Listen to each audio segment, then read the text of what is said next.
15 years of marriage deserved something special. That's what I told myself as I planned what I thought would be the perfect anniversary surprise for my husband, James. I spent months arranging every detail. The private dinner reservation at Le Cirque, the overnight stay at the Four Seasons, even a new dress that I knew would take his breath away. The irony of how this would all unfold still makes me laugh bitterly. I remember standing in front of my mirror that morning, rehearsing how I'd surprise him at his business meeting. The plan seemed flawless.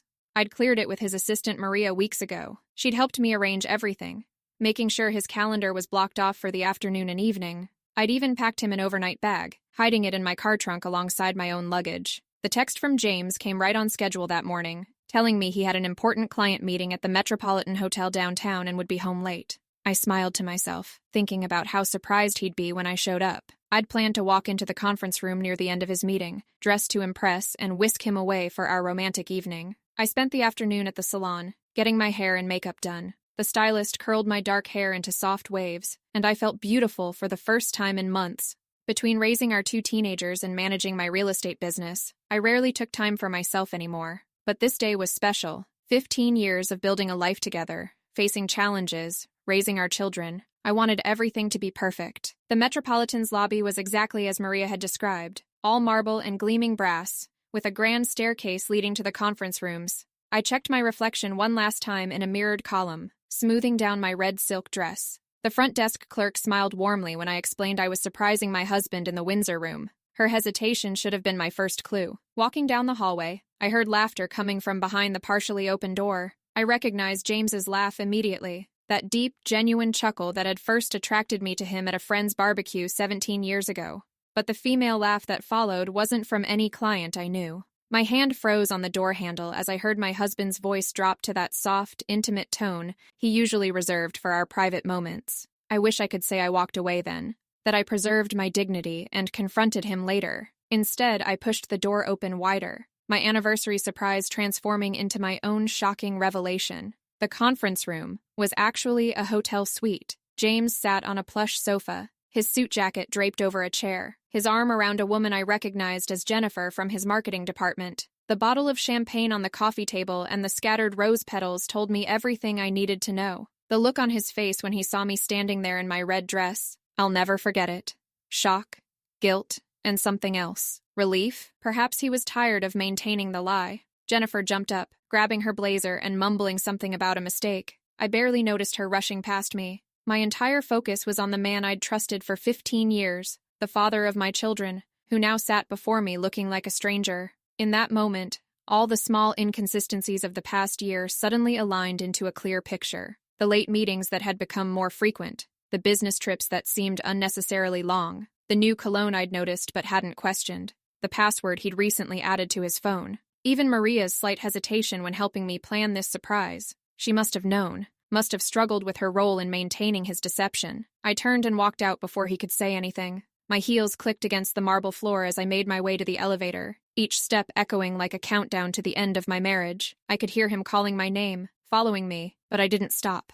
The irony of having packed his overnight bag struck me. He wouldn't be needing the romantic sleepwear I'd carefully chosen. The drive home was a blur. I remember sitting in our driveway staring at our house, the home we'd bought together 10 years ago, with its perfectly manicured lawn and the basketball hoop over the garage where our son practiced every evening. Through the window, I could see our family photos lining the hallway. 15 years of memories, captured in smiling faces that now seemed like strangers.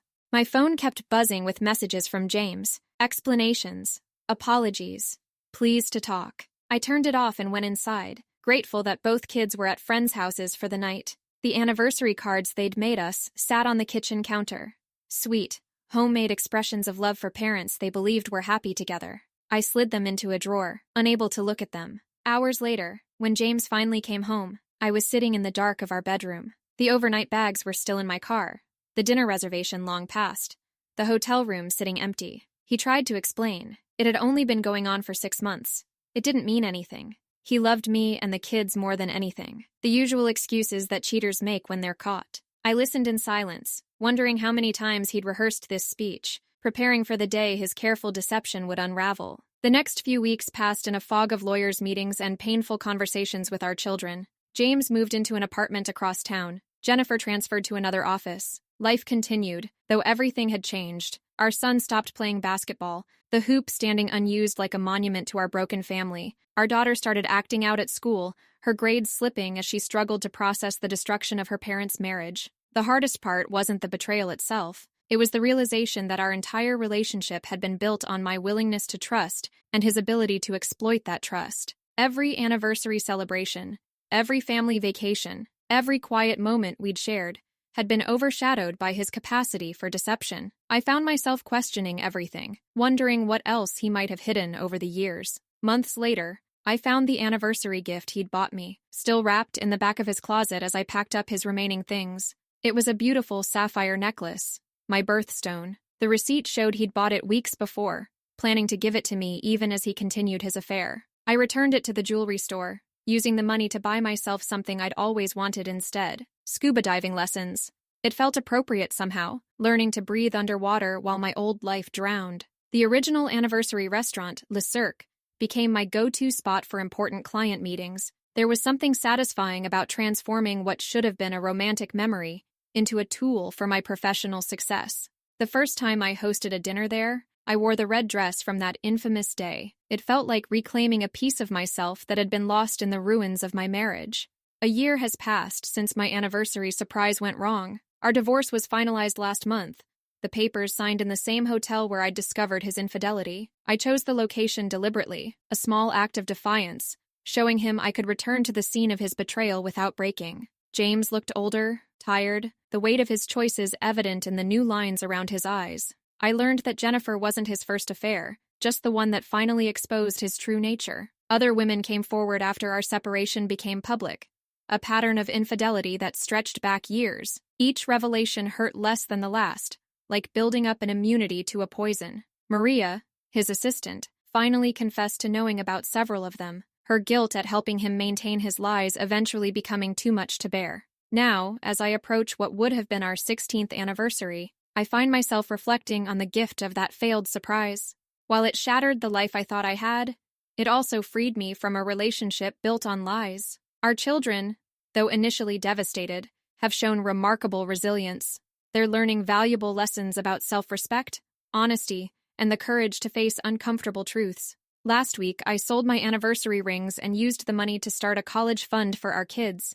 It felt right, transforming symbols of broken promises into an investment in their future. The jeweler offered his condolences when I explained why I was selling them, but I surprised myself by smiling.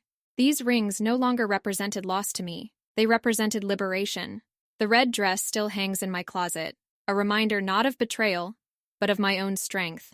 Sometimes I look at it and think about how differently that day could have gone if I'd arrived at the hotel just an hour later, or if I'd chosen a different anniversary surprise.